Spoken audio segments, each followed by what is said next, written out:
Hey, everybody, and welcome back to Rams Brothers, the pod. I'm your host, Dene, and I'm joined by the other host of this show, Nick, and Ryan, the owner and host of LAFB Network. Our boss. Our boss. No, the boss is colleague. What's up, fellas? So I've been on your show when, Dean, you were on your honeymoon, so it's just me and Nick. Dean's been on my show, so now it's great that we finally get the three amigos together, the three stooges doing it together. Stooges is a very good way to describe the three of us. Obviously, we're all so extremely close to one another. Ryan, you gave Nick a wet willy prior to the show starting. We got a good dynamic between the three of us. Ryan, you got the little Coach McVay in you. I may have a little Matthew Stafford. I don't know, Nick, what you have, but we'll figure that out maybe later in this episode. I'm Curly and Mo, and Dean is Frazier. Whatever. With that haircut, you're definitely Mo. What am I, Seinfeld then, or? Yeah. Yeah. You're Lane, Ryan. Okay. Yeah, those were too many crossovers there, Nick. Yeah. Before we jump in any of the craziness, let's kick it off with our sponsors. This episode is brought to you by Golden Road Brewery. New partner and sponsor moving forward is Golden Road Brewery at Golden Road Brew on social. We're mentioning again that there's a big event that LAFB is putting on the 7th of November. Party bus round trip from Golden Road Brewery to SoFi to watch the Rams and Titans game. Get your tickets online. Nick and Ryan will be hosting. You guys can probably clean this up a little bit better than I can. To go ahead and describe what's going on at Golden Road. Ryan, you want to take over? Yeah, sure. Hanging out, having some beers. We're doing a live show from the brewery in their little beer garden from the side where the lawn games are. So we'll be hanging out, eating food, drinking beer, watching the day games, and then going to watch the Rams beat the Titans at SoFi. So it's going to be a good time. Beautiful. Get your tickets, LAFBnetwork.com. Again, party bus round trip to Golden Road, to and from Golden Road Brewery. Get your tickets, though. They're going fast. And again, 25% off all LAFB merch. You get a 6-month subscription as well. So there's a lot to offer in LAFB.com, LAFBnetwork.com, and we want you guys to be a part of it. You guys are great fans so far. We appreciate the support and got a lot of good things cooking. Nick, I think there's one other sponsor for this episode. Yeah, it's our betting partner, MyBookie. If you would have placed your bets last week on Nick's picks, you would have went 4-1. And if you get a $250% on your first deposit, head to mybookie.ag now and use the promo code LAFB and get in on Rams at minus 7.5, excuse me. Promo code LAFB. It's a lock. Get your season started with a win. Thank me later. Yeah, mybookie.ag. It's not mybookie.com. Made that mistake before. All right, so let's kick it off. The Rams are welcoming the Tennessee Titans to SoFi Stadium on Sunday night for Sunday Night Football. The entire crew, as we mentioned, will be there to cover the game before and during. I don't know about after, what the hell's going to go on after the game. But this Titans team is 6-2, and they're currently leading the AFC. They're second in the AFC in points scored, only trailing the Buffalo Bills by 2, and are coming off an incredibly emotional in-division overtime victory over the Indianapolis Colts to make it 4 straight. But remember, it's also a team that lost to the New York Jets in Week 4. So it's a team that's worth us digging into. We can kick it off with Derrick Henry. Guys, I want to open it up to you guys. It's obviously a Jones fracture that he suffered. He's going to be out potentially until January if they play that far. And the Titans signed Adrian Peterson. So first reactions from you guys. Well, I'll start. I forgot they lost the Jets. That's it. Yeah. But they've looked so good since then. And, atop the AFC and big win over the Bills and obviously the thriller last week in overtime against Indy. So it's one of those games that when a team loses their star player, you think like, okay, like they're done. Like we got him right where we want him. But then they're going to come out and just like somehow play better than you would expect. So I think it's going to be a super close game, tough fought. We'll see if Tannehill can live up to those, top 12 rankings that everyone was giving him this offseason. Not saying I necessarily agree with that, but, all the media was ranking him in the top 12, a lot of them above Stafford, which we can get into later if we want to. That's probably me. Before the season started. Oh, here comes another Goff versus Stafford I did not say the G word. You brought it up. Go ahead, Ryan. I'm just kidding. I mean, well, we can throw it over to Nick, but I think it's gonna be a great game. It's gonna be a phenomenal ball game. I was actually talking to someone that covers the Titans just today for my show, and he was saying that because I was like, "All right, is this going to be the Jeremy Nichols show?" Like, he was the hot guy on the fantasy wire to pick up, the backup for Derrick Henry, but he's more of a pass catching back.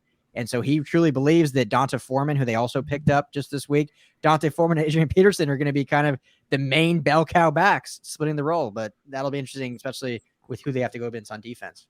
I feel like Peterson is just a complete decoy. But I'm sure we'll get into that later. I just want to say this about the Titans. They're coming off 3 emotional wins. They beat the Bills 31-34, destroy the Chiefs 27-3. And then in OT, they beat the Colts 34-31. That's 2 games where it went to 31-34.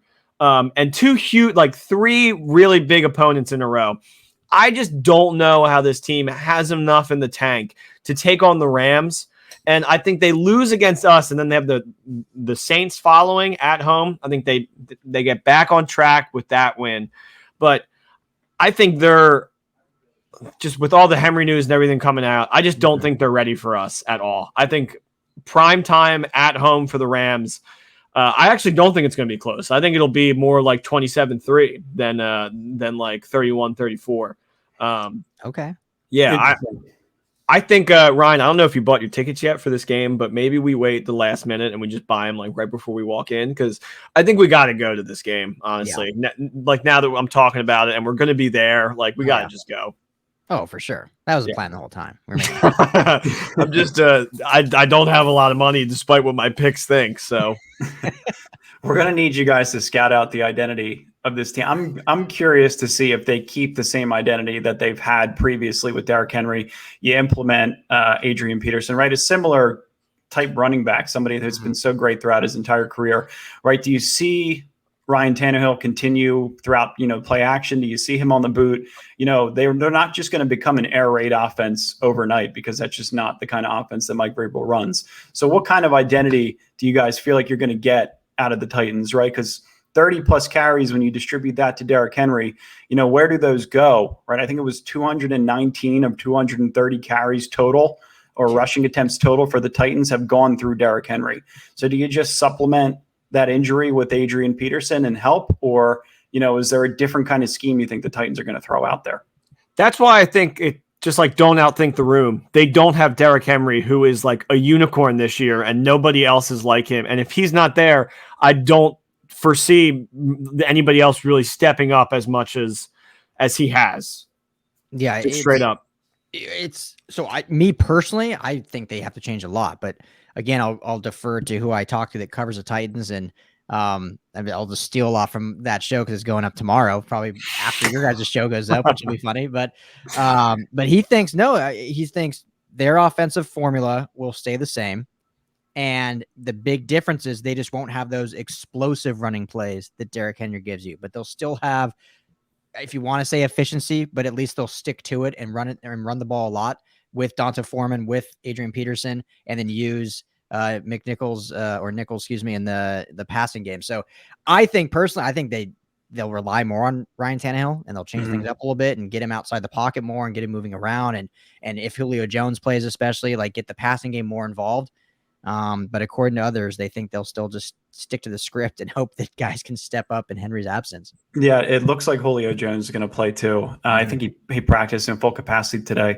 But it's going to be, I feel like, increasingly difficult for the Titans offensive line just to get into a rhythm without Derrick Henry, right? He's a guy who averages 4.3 yards per carry, 10 touchdowns on the season, 140 yards of total offense per game, right? I think the big matchup is the Tennessee Titans offensive line versus themselves. And who are they without Derrick Henry, right? Because there's moments throughout this season, throughout this 4-game win streak, where they struggle to get going, where he's below his average 4 yards per carry.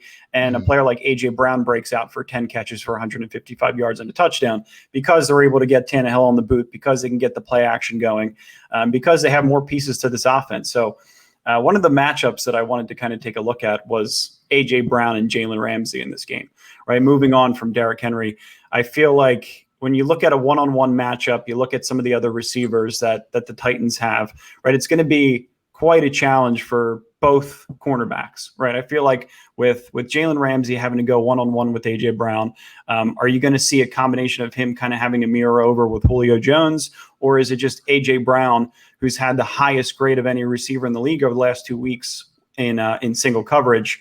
How does that defense look? So I'm curious to to see what Jalen Ramsey is able to kind of put together, if they're going to move him around, if they're going to keep him in the star, and what you're able to do with Julio Jones, right? Because it reminds me of A.J. Green and David Long Jr. back a couple of weeks ago when that second defensive back was getting exposed. So I don't know. That's going to be something to monitor. I don't know if you guys are kind of looking within the same matchup or see anything within the defense that I'm kind of seeing with A.J. Green or A.J. Brown and Ramsey. Yeah, I think with Ramsey, and I feel like it's been different, but to me, I think they keep him in that star until they need to implement him on man, and take like if. And I know you don't want to be reactive, like as a defensive coordinator and as a defense, you want to be offensive, not reactive. But I think it's worked for them so far, other than that Cardinals game. So in my opinion, I think they'll kind of keep him in that star position and move him all over. And then all of a sudden, if AJ Brown's just lighting up whoever it is, if it's Long or Robert Rochelle, or I know Darius Williams was he hasn't been officially elevated, but he's in that window or whatever, and so could play technically. So if he starts lighting up, then they'll maybe move him. But I don't know. I think they'll stay star until a problem. Yeah, happens. I mean, David Long Jr. and Robert Rochelle, do you get a combination of those two guys to shut down Julio? But I don't know, maybe you get limited snaps from Julio and you see a couple other players kind of mix into that rotation. And Dean, it's like terrifying to think about because it's still Julio Jones, but he hasn't been Julio Jones this year. So it's so weird. Like when that trade happened, it's like, man, that's got to be the top receiving core in the league, or at least top 3, because you could argue the Rams were up there, you could argue the Cardinals were up there, but the duo of Jones and Brown, you're like, is there anyone better? But Julio just hasn't been healthy enough to really see what he is. So I don't know, I guess, to answer the question. I really don't know. Nick, come on, get in here. Yeah, no, I just think it's like, it's similar to like the Baker Mayfield thing, right? Where it's like they pick up OBJ and everyone's like, oh my God, they have so much talent. And it's like Baker kind of already had his guys. He kind of knew who he'd like to throw to, who he felt most comfortable with.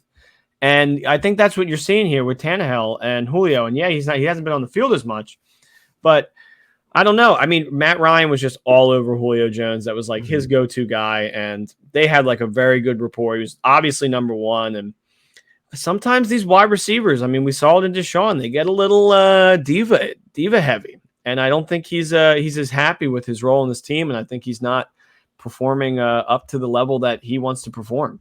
Well, we've seen it just here in LA with Cooper Kupp, who's been great since the Rams drafted him, but obviously his rapport with Matthew Stafford is on another level, and all of a sudden he's the best receiver in the game right now. Yeah. I wonder how much of that it is, plus, the hamstring injury that he's been dealing with for the last 3 years of his career. He's been dealing with that hamstring injury, and he wants to get on the field, I'm sure, especially with a team that has as much energy and as much passion as the Titans do, right? A team that's just won 4 straight. If he could get on the field in any capacity and try and make A.J. Brown's job a little bit easier, you would think he could. But that's, I think, a matchup that I really kind of want to take a look at. There was another tweet that I saw from DeMarco Farr. He called out this matchup a couple of days ago, and I didn't think the tweet got enough attention. It was Roger Saffold versus Aaron Donald. Dean's on Twitter 24 hours a day. Yes. Rodgers, yeah, probably at this point, yeah. Roger versus AD this is the tweet. Roger versus AD will be epic. If the plan is to play Miller where he's most effective, then balance out the pass rush and probably puts Aaron Donald right over Saffold in obvious pass situations without help. Sweet as cotton candy, I will have my popcorn ready. So that's a matchup that I definitely want to take a look at. Saffold's been dealing with a couple injuries this year. I think it's the same exact shoulder injury that he was dealing with in St. Louis that he had to get the surgery for, and then he failed the physical, which was bizarre. I think he was guaranteed like $21 or $22 million. Then he failed the physical. There was an argument between the Rams and the Raiders, and then he signed back with the Rams. So he's currently struggling in terms of pass blocking. His grade right now is 41st in the NFL. So I want to see that matchup head to head. That's a St. Louis Jeff Fisher Ram, right? Yeah. How much juice do you think Roger Saffold has left in this season? I could ask you guys. I think he's got plenty. I think he'll be back and in full force, especially against his old team. Yeah, this is a game he's definitely going to get up for. He'll be game. He'll be juiced up for sure. But I mean, you're still going against Aaron Donald. So yeah. So how much juice you got? Do we think Vaughn is going to play at all? Like, what do you guys think? I think he'll play. Really? You think he's ready to go Sunday night? Yeah, but I don't think he plays 100% of snaps. Right, but I'm thinking he's not getting on the field at all. You guys think he's ready to go? I would be shocked. So he was going to be 100% go for the Broncos. So unless they feel that they just feel good enough with who they have but it won't be because of his ankle. It'll be, if anything, with scheme fits, but it's the same scheme he runs, like Fangio's scheme to Staley's to now Morris. I mean, it's literally essentially the same scheme. And Von Miller's one of the most cerebral defensive players we've seen. So I want to see him out there. I just, we got to go. Should we get jerseys at the stadium? Oh, that's a jersey I'm getting for sure. That's for sure. I want to get that in blue because I don't have a blue yet. There you go. But it's gonna, I think the Von Miller matchup's gonna be super intriguing, right? Right tackle David Quessenberry is a player who struggles as a pass blocker, right? That could be a matchup that Von exploits. He's been solid overall. He hasn't committed any penalties this year, and he has a higher run blocking grade in the league. And then you have left tackle Taylor Lewan, who isn't the same player that he once was. He's been called for a couple of penalties this year, and he suffered a really scary injury a couple of weeks back where he had to be carted off. And he was limited in today's practice as well. So again, we talked in last week's episode, earlier this week, just about teams that have two top tier tackles, right? A left tackle and a right tackle that are graded in the top 20, are road graders, can pass protect, right? The Dallas Cowboys, the Tampa Bay Buccaneers both fall in that category. This is not one of those games, right? I don't see David Quessenberry and, Taylor Lewan, who's kind of decreasing in talent and overall durability, right? They're not going to be able to own our two edge rushers. And I think it's going to be really fun just to see, even if Von does get 50% of the snaps, right? If you rotate in T. Lou as a speed rush, if you line up Aaron Donald wide in 3T, right? You could rotate so many players here now to get these one-on-one matchups and just exploit things on the inside that Aaron Donald can do. And then obviously what Von Miller is able to do as well. So again, you're going to get a lot of good stuff out of the defensive line. I would go to this game just to see that alone. Oh, the NASCAR package is going to be so fun to watch. If it's third and long situations and you can get Donald, Floyd, Miller, and either, T. Lou or one of those other guys out there as well, good luck. And then bring in Ramsey for the blitz. I don't think he has recorded a blitz yet, but I know he really wants it. He's been very close. Did he get an actual sack? I know he's been very close, and he has a bunch of QB hurries and hits. Oh yeah, he's recorded hurries and hits and pressures. I don't think he's recorded a sack. Yeah, I don't think he has a sack yet. That would be if we could find that prop bet, Ramsey sack. I don't know what it would be, but maybe worth taking on this game. Yeah, because you got to believe if Von is out there that they're going to be blitzing more. I think Von is such and Ryan, you could probably speak to this a little bit better as you've been watching him over 5 years. Vikings, Broncos guy who's just loved Von his entire career. What's not to love? And now you get to watch him come to your kind of second team. That must be a little bittersweet. Bittersweet. And it's got to be. But just as like a frame of reference, Ryan, like I'm just trying to understand, like if you it's probably don't have a strong frame of reference because he's not a guy that rotates out of plays often, right? You don't want to have Von Miller off the field. Mm-hmm. But for whatever reason, if you're able to have Von Miller come in and take a break, you could rotate in T. Lou, Obo to speed rush. Like somebody like that's an inconsistent player like David Quessenberry might say to himself, hey, Von Miller's not breathing down my neck on this play. Maybe I could mentally take the play off. And then it again works in the Rams' advantage because they have fresh legs coming off the bench. But then again, I kind of wanted to get your feel for any kind of injury that he's dealing with. Is there anything with that ankle right now? No, he tweaked it. It looks scarier than it was against the Browns. But he could have gone last week, but he didn't. So Fangio, a lot of times if guys don't practice all week, they won't play, even if they're healthy enough. But he wants to get guys at least reps during the week, and he didn't practice all week. So they scratched him for that. So he could have probably played last week, but he was going to be a full go. His ankle's good. If you've seen the videos of him up in Thousand Oaks at the training facility, he looks pretty damn good going through those speed drills. He looks amazing, dude. Yeah. This is going to sound strange, but I've never quite seen legs that look like that for that large and tall of a player. Is that a strange comment? No, I mean, he's like he sometimes looks tall and lanky like Leonard Floyd, but then you get close up and he's just like, looks like Aaron Donald then close up. So yeah, like the AJ Dillon, Saquon Barkley type quad. Yeah, you're looking at Von Miller's got that type, and you could just tell from a pass rusher perspective, like you need that base to be able to get to the passer. So That helps for sure. He looks nasty. The other matchup looks like a too, hunk. Yeah, quite a hunk. I talked about Aaron Donald lining up wide in 3T a little bit.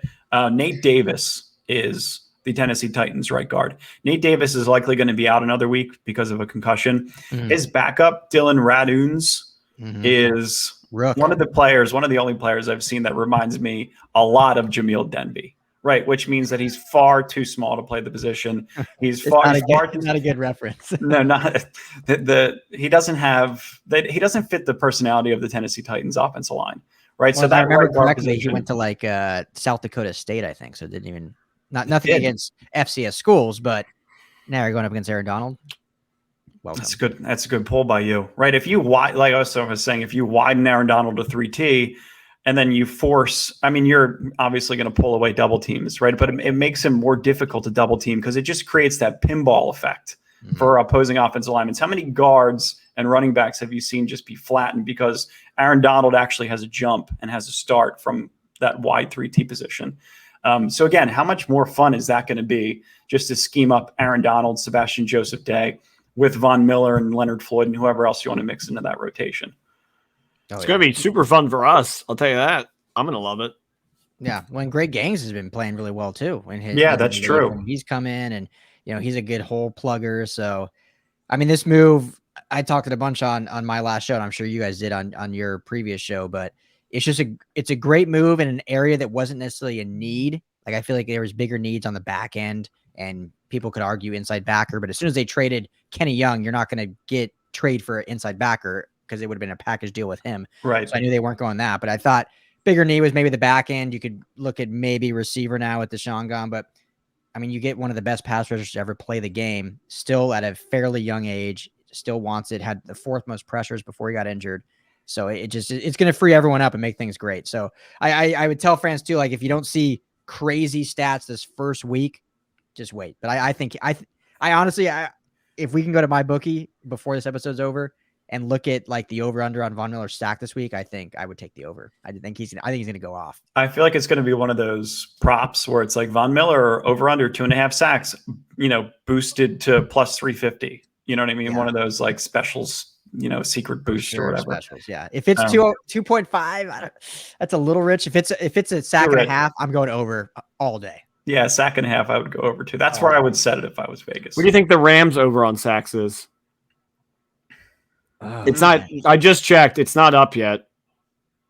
3.5, 4. Yeah, probably like 3.5. They get Tannehill out of the pocket, and he's extremely mobile, and they run a ton of play action. He doesn't get sacked a lot. I don't know who you guys are watching. I feel like that guy's a tree out there. I think he's very easy to tackle. Yeah. Well, it's kind of similar. Their offense isn't far different from like the Rams of 2019. They run a lot of 11 personnel. They mix in a decent chunk of 12 personnel. They run outside zone with Derrick Henry. He often cuts it from the outside all the way to the opposite side of the field and runs it for 85 yards. I just don't know what this offense could possibly look like without him. And then on the other side of the ball, the Titans have two corners in Chris Jackson and Greg Maben, who didn't practice today, as Maben's essentially their second guy who's been playing well over the past couple of weeks, opposite of Jackrabbit, who's officially changed his name. I saw Cam DeSilva posted on Twitter. Again, Dean's always on Twitter. Jackrabbit Jenkins is the official name of Janoris Jenkins now. Wow. I think his friends call him JR. No. If you officially change your name, they better call you Jackrabbit. I was going to say, they're not disrespect and change that. Like, he officially changed, you better call him Jackrabbit. Yeah, I would be pissed if my friends were calling me JR and I just changed my name to Jackrabbit. That's something I would do if you changed your name. Yeah, you would. I could see you doing You that, definitely would. But again, somebody like Greg Maben, if he's their second guy, he's going to need to get a cortisone shot in the ankle to keep up with the gazelle that is Van Jefferson. I picked up Van Jefferson this week in fantasy. I think everybody should do that. That's a smart move. Yeah. Yeah. Very smart move. He's been great this year, right? He's been great this year. I think he will become the deep threat.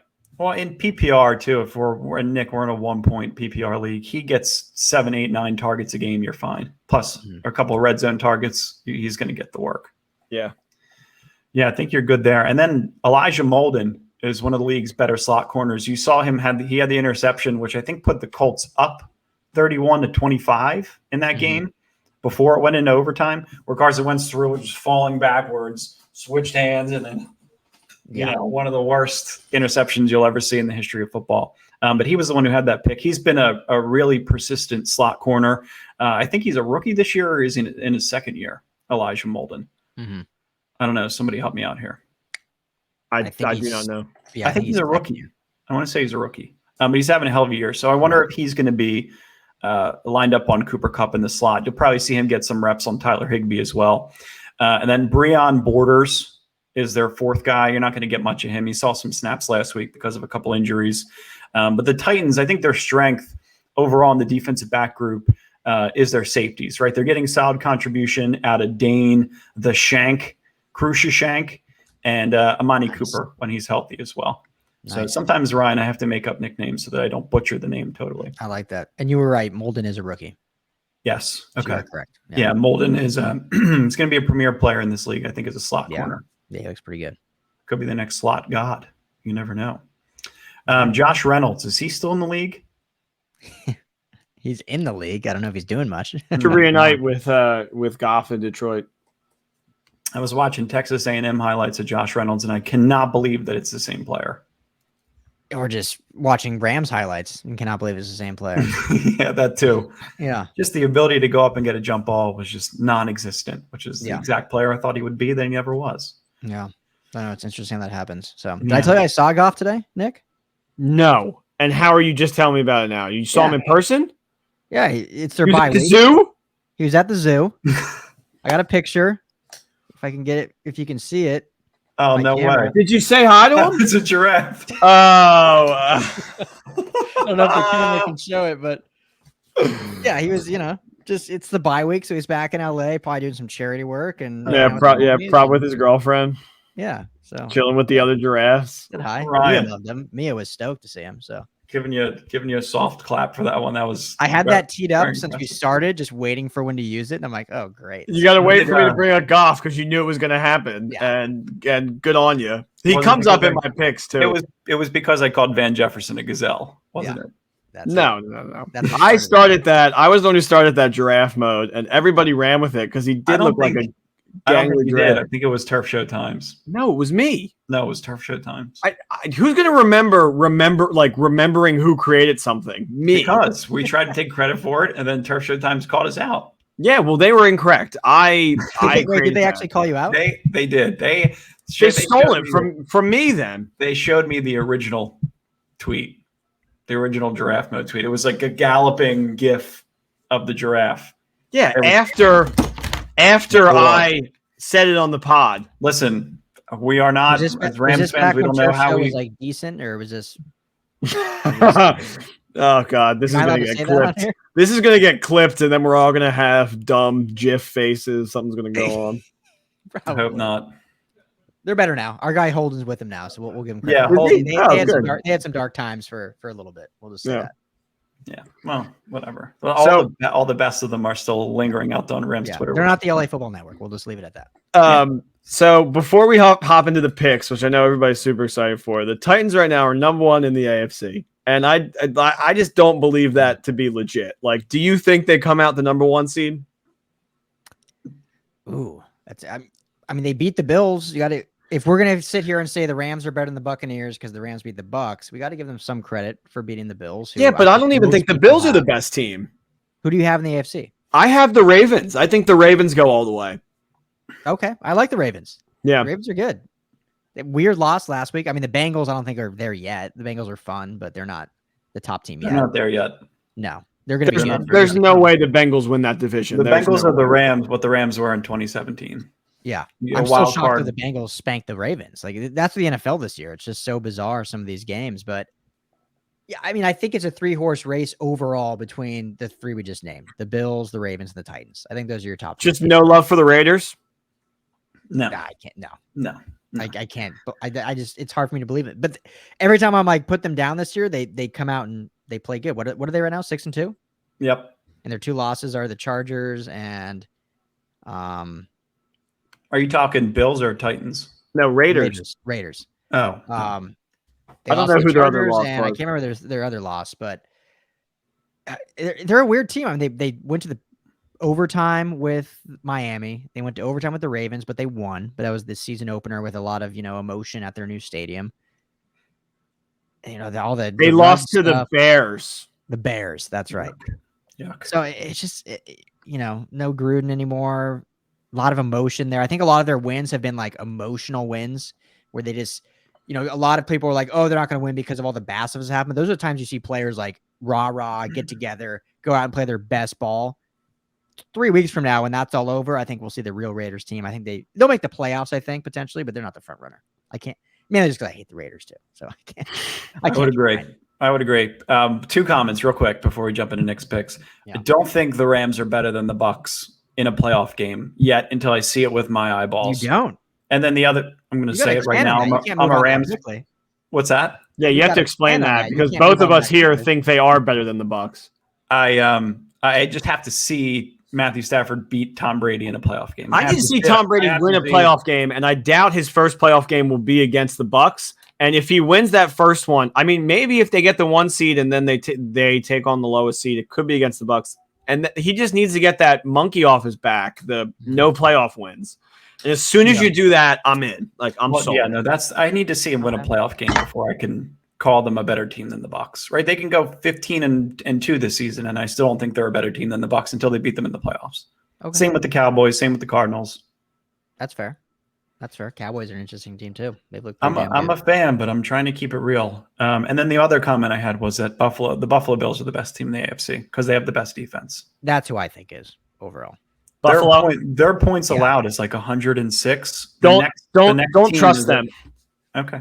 I don't trust them at all. You not trust them because of Josh Allen, or no? I really like Josh Allen. I don't think their defense is legit. And they win. Like they either win big or they keep it close. Like they barely beat Miami last week, and it's just I know it's a divisional game, but that's a team you got to roll over. That's how they were in the playoffs last year, wasn't it? Every game was close. What's your guys' before we move on? I know it's your show, but what's your guys' thoughts on Josh Allen? Because after last season, he was a perennial top 5 quarterback. I like Josh Allen, nothing against him, but I was like, I got to see more than 1 year. Like he had 2 horrible years, his rookie year and his second year. Then lit the league on fire his third year. Now we're in year 4, and he's, I would say thus far, has been a little better than mediocre. What's your thoughts on him? You're just seeing this is really cool because everybody thought they had the AFC completely figured out. They're like, we're going to see Chiefs Bills for the next 5 years, and they're going to be duking out. And first time in a while where both of those guys are not putting up great numbers. And the AFC is just wide open. And that's just one of the things you got to love about football, how it's just every couple of years, the tides will be changing. I mean, the Bills are obviously a playoff team. They're going to win that division, but they're lucky that the Miami and the Patriots are having a down year because, they're not playing up to snuff for any legitimate talk, in my opinion. Yeah, I don't know. I think the whole Josh Allen thing, it plays into scheme fit. It plays into upgrading the offensive coordinator, comes into, upgrading the coach, the defense, everything, right? I think all kind of plays into his development. Wasn't a guy that was completing a ton of passes. His completion percentage was low. He was able to develop that. He got Stephon Diggs, right? Brian Dable, I think, is eventually going to be a head coach in the league. So I think they have a lot of really good pieces around them, plus the defense, which when a defense can keep how the opposing offense is off the field, can give the offense more time to create explosive plays and establish the run game and get Josh Allen out on the run. I just think he is definitely perennial top 5. I think he's an MVP favorite, and he's going to be for a long time. Yeah, I mean, his athletic ability is off the charts. For me, when I get to really ranking quarterbacks, I go all right, 2-minute drill, game on the line. Who do I want? And there's a lot of guys I would take over. I would take Justin Herbert over Josh Allen. I would take Matthew Stafford over Josh Allen. Obviously, playoffs may be different. You guys maybe feel differently on that. But from what we've seen this year so far, and that's nothing against Josh Allen. He's top 10 for sure, just based on athletic ability. But that's just I had him. I certainly had him higher than Stafford when this year started, and now I do not. I would much rather have Stafford. Yeah. Well, I mean, it just shows you, and this is just my opinion, and I hammer this home on my show. Scheme fit is so important in the NFL. You can all these quarterbacks from 1 through 32, You have probably 1 through 3 that are like elite guys that can go anywhere and be great. Probably your Mahomes, your Rodgers, your Brady potentially. And then 4 through 28, it's like the talent is pretty damn similar depending where they're fitting, who they have around them. And then you have your bottom 4 that are barely starting and, hanging on by a thread kind of thing. So Stafford was good. Then he gets in the right scheme, right system with the right players, and he's better than great right now. Yeah, it actually makes like that alone makes you kind of realize why it wasn't just like the person that Goff was. It was just that his ability didn't fit in what McVay wanted to do. And he felt tied down by just the scheme. Mm-hmm. So yeah, no, I think that's a great point. When I said, go ahead, Ryan. All right. Last thing. Yeah, no. We're no time crunch here, man. Here on Rams Brothers, everybody's family. Your show. Everybody's family here on Rams Brothers. But what I said about when Goff went to the Lions, and it's hard this year because they're in like full rebuild. Like he has no receivers, no offensive line. Like the running game, I know DeAndre Swift is a rising star, but I thought Goff's gonna do well there in Anthony Lynn's system because Anthony Lynn's system I think fits Goff. It's like run first, sets him up well. He's not has to carry the offense. He doesn't have to be a super smart cerebral guy at the line of scrimmage pre-snap. Like the calls come in and that's it. Like that's what you're doing. There's some audibles going. So I think if they decide to roll with him, he'll have a good, successful career in Detroit if they actually get some pieces around him. I think they're going to nobody. I think Campbell is just like already done with them. Even though I don't think this QB class is good, I think they're probably still going to draft a QB and maybe they keep him on or maybe they try to trade him for draft capital. I hope he goes to like a Steelers or like some team that is in need of a quarterback that is capable and not just Steelers would be a good fit. I think Steelers, him under Tomlin would flourish. That's my hope for my boy. But Janoris Jenkins had a really interesting quote.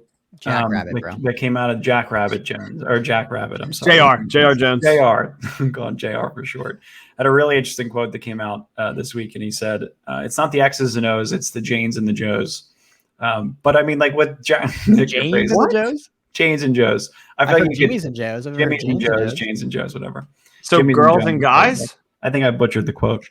No, it's Jimmy's and Joe's sounds okay. It's Jimmy. Jimmy's and John's. It's funny because in Goff's situation, Rams Brothers is brought to you by Jimmy John's. in Goff's situation, it's a situation where I didn't care about the Jimmy and the Joe, right? I just wanted to upgrade the X and the O. And I felt like that's what I needed. I needed somebody to come in. You know what I mean? Right. So I wanted somebody to kind of come in and upgrade the position from an X's and O's standpoint, something that I didn't think Jared Goff was able to do. So I was tired of the Jane and Joe. I wanted the upgrade over the X and O. So I don't know, weird analogy, but the Jack Rabbit sparked it in my head. So anyway, let's transition to Nick's picks. Are we ready? Are we ready for Nick's picks? Yeah, let's do it. All right. How we doing, gentlemen? Welcome to Nick's Picks. Nick's Picks are back, and once again, we had a winning week. I placed all my bets through MyBookie, and you should do so as well. MyBookie.ag. The only bet we lost was on the Lions. How about that? But good on me for sniffing out that this past week was going to be a feast for our underdogs. I gave you 4 underdog plays, and 3 of them hit. And the other one was on the Lions, so you know how that goes. And the other was Rams -15, so smart move on that part. Can't believe I bet on the Lions twice this year. Have I learned my lesson? No. But they're on a bye this week, so we can't bet on them, even if we wanted to. 4-1 last week. Let's get 5-0 this week. Before we get started, we always do this, as Ryan knows. We do Dean's lock, and then we have guest picks. I just want people to know Dean's locks are 3 and 6. And guest picks are 1 and 2. Sorry, Ryan. We had my dad on last week. He threw out 2 random picks in the middle of my picks. But your one pick of the Broncos week 2 is that 1 win. So let's see if you can get the guest picks back to even after Dean gives his horrible lock. Okay, first thing, I don't think my record is accurate. No, it's not. Thank you. See, I'm a decent bettor. My lock of the week is going to be it's 50-50. I saw the Titans. Yeah, I saw the Titans line crept up to 7.5. So I like the Titans to cover in that game. It's Sunday Night Football. I think it's going to be close. I will never place a bet against the Rams. It's not against the Rams. It's the Titans to cover a spread. I don't want to feel bad if the Rams win by 8. I'm not. It's just giving you some free money. It's my lock of the week. Gross. Yeah. Coming from the Lions bettor. Yeah, coming from the guy who's 4-1. Whatever. Continue. I mean, Ryan, the easiest lock of the week has got to be Bills money line. Bills are playing the Jags. Like Bills money line. You did this last time. I mean, yes, it's a lock, but it's like minus 1,000. Like it's not even like sure it's a lock, but who's taking that? Okay, so you want me to be like a risky lock? I would like something where I can make some money from it. Okay. I mean, throw some. Okay. What's the Raiders Giants game? I don't have it in front of me. What's that? Raiders -3. Okay, I would take the Raiders -3. There you go. He's on. I can give you some. I'll take the spread on that -3. Get the points. There you go. There you go. This guy. Emotional week. Henry Ruggs out. They're probably going to come out playing great. Everyone's going to be like, wow, look, they don't even need him. Like I said, 3 weeks from now, they'll be the normal Raiders. And they'll lose a couple games and go back down to earth. Yeah, Ryan, I felt like I had to spice up the locks of the week a little bit because if you just go like easiest game of the week money line, it's not fun. It's like the first I'm gonna ridicule you. Yeah. You can't call it lock of the week then. You got to say the most likely to win you money of the week. Sure, whatever. Don't tell me what to do. 97 episodes, Ryan. I have successfully told him what to do, not once. That's true. I don't like being told what to do. So anyway, Pats at Panthers. Let's get these picks started. Gotta love a home dog. Panthers are not a great team, but the Pats are red hot, and I don't think they deserve to be. They have no weapons. Mac and cheese is shockingly average, and their losses are all really ugly. They lost to Miami this year to start the season. That's disgusting. Darnold is getting McCaffrey back.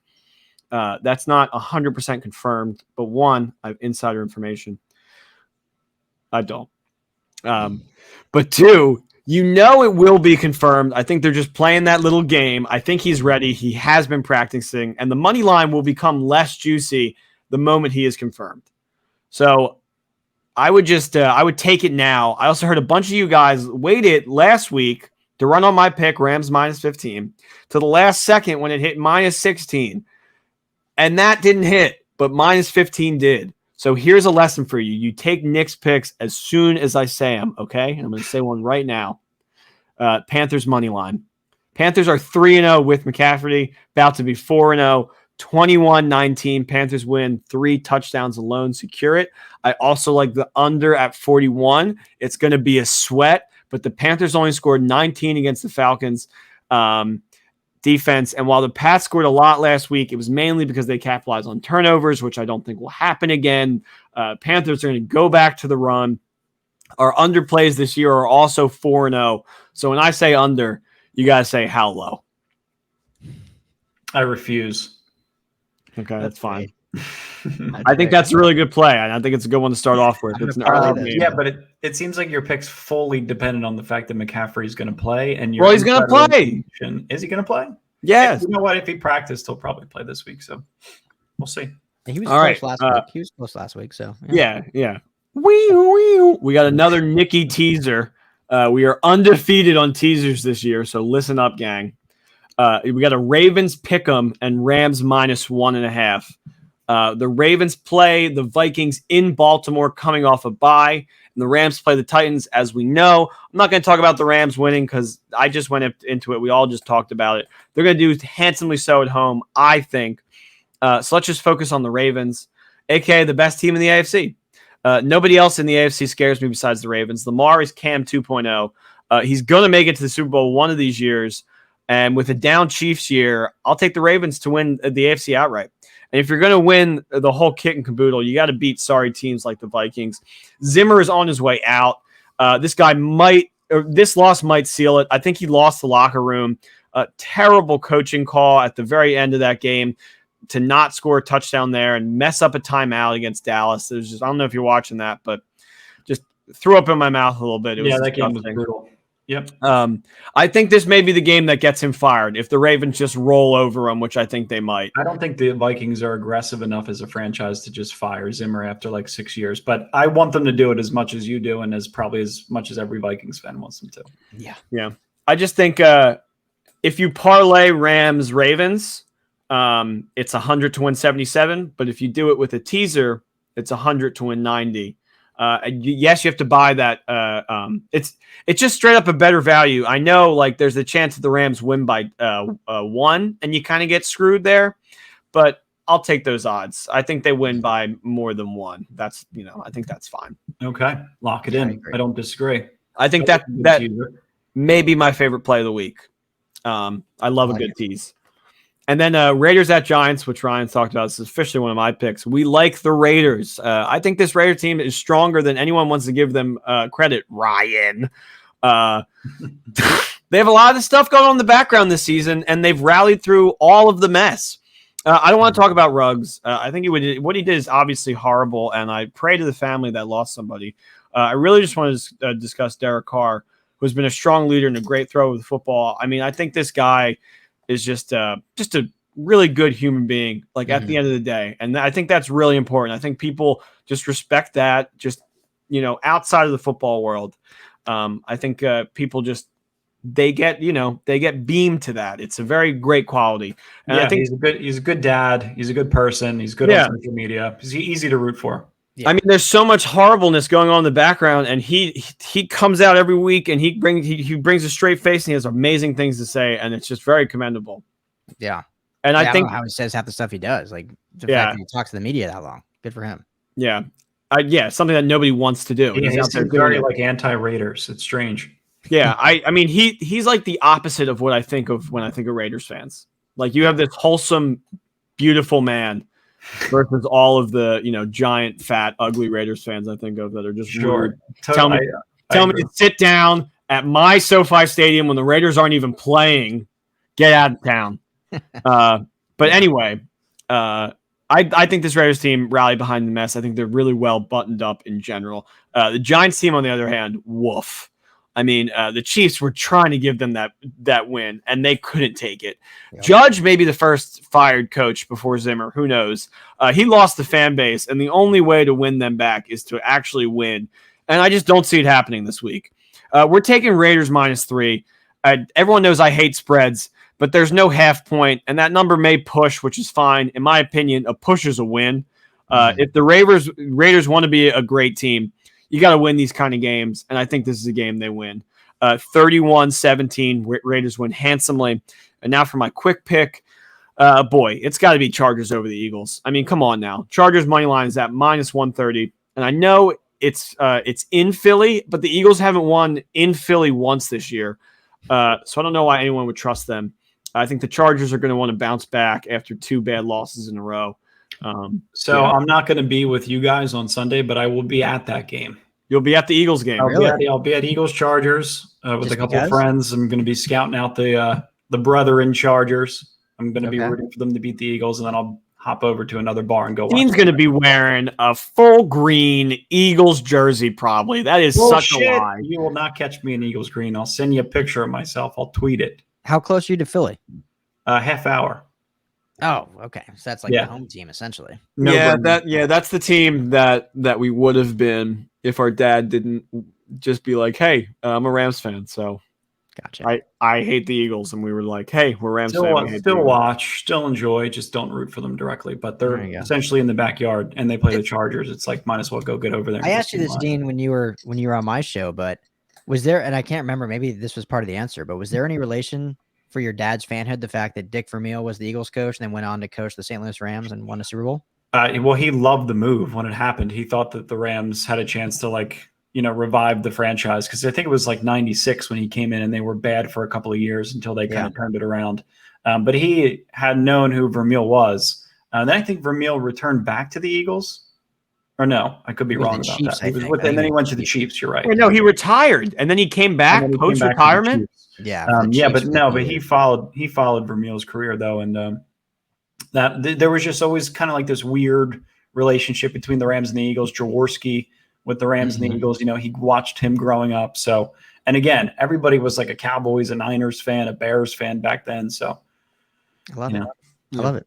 Good stuff. Well, enjoy that game. Go Chargers.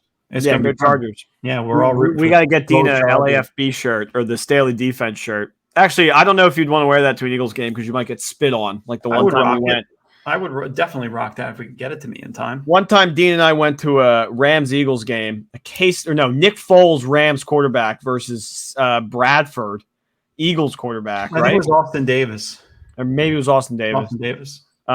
People are like spitting at our feet just for like existing there. Jeez. And Foles played for them and won, went 28-2 or whatever his record was. Or no, that was his touchdown interception, but yeah, played well for him. Yeah, that was his first. Went back. Didn't matter who we were, as long as we had different colors on. Yeah, Nick Foles is in the Hall of Fame for multiple reasons. Yeah. All right, well, let's just run it back real fast. Panthers money line, under 41 in the Panthers-Pats game. Rams-Ravens teaser, Ravens money line, Rams -1.5. Raiders -3, Chargers money line. Nick's picks this year, 74.4 success rate on individual picks. Only 2 losing weeks. Have you seen 2 for the money? Only 2, huh? Have you seen 2 for the money with Matthew McConaughey? No. Oh, watch that movie. Okay. Yeah. Can you show us? It's based on a buddy of mine. Oh, it is? Yeah. Nick, you have to show us that your success rate calculation. Is it ESPN Next Gen? Like, what kind of tools are you using to pull that? I'm using the Apple calculator. Accurate. Who has no other calculator in their house if you're not a teacher, Dean? I'm doing amazing this year, and I think the people should know that my picks they're not fraudulent. I have done my research, and I know what I'm talking about. Yeah, they need to hear you. Until you use a Casio TI-83 graphing calculator to calculate it. Yeah, I need my X and Y axis. I'm playing Super Mario on that thing all day. Love it. Good stuff. Yeah. All right, I'm gonna throw down some of those. Nice. Yeah, and then Ryan, we'll be together. So I'm probably gonna parlay all of them for like $25 to win like 500. So that's what I'm gonna do. That's all I do is parlay. Yeah. That's why I always lose, because I parlay like 9 teams and one screws it up for me. But hey, it's still fun. You'll eventually win $3,000 and ride off into the sunset, though. Yeah. Just win back all my $25 bets, but oh well. There's this hilarious line in Community where this character wins like $10,000. He's like, $10,000. That's 10,000 lottery tickets. It's amazing. So it's so true. Which character was that? Starburns. Don't know that one. Deep cut. Yeah, the guy who has star. He has star. This is a niche podcast, as is. We don't need Community deep cuts reference in there too. You know that there's going to be one guy who's like, "Oh yes." Yeah, there's always one. You'll get a comment. Yeah, all right, guys. Tweet at me #Starburns if you want a free ticket to the party bus. Tweet it at Nick Vez #Starburns. There you go. Before we go, you can't not have like a Mario reference, right? Right. Well, no. I said I played Super Mario on my T9 calculator, so it was in there. There we go. Well done. Oh, wow. Thanks for having me on. I appreciate it. Ryan, thanks for coming on. Nick, thank you as always, and we'll talk to you guys on Monday. Go Rams! Go Rams. Horns up, baby. Peace.